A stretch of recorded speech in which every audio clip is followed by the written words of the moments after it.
Welcome, developers.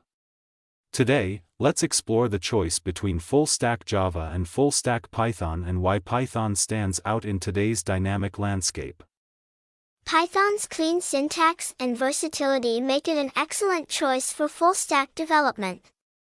Its readability reduces the learning curve, allowing quicker proficiency.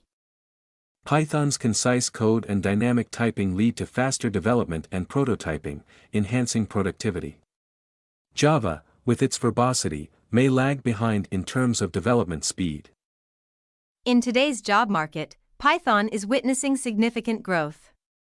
Its demand in web development, data science, and AI is driving lucrative opportunities for developers. Python developers often enjoy competitive salaries, thanks to the language's demand across diverse industries. Moreover, Python's future scope in emerging technologies positions it as a valuable skill for the long term. To sum up, full-stack Python is a powerful choice, offering versatility, a faster learning curve, and promising career prospects.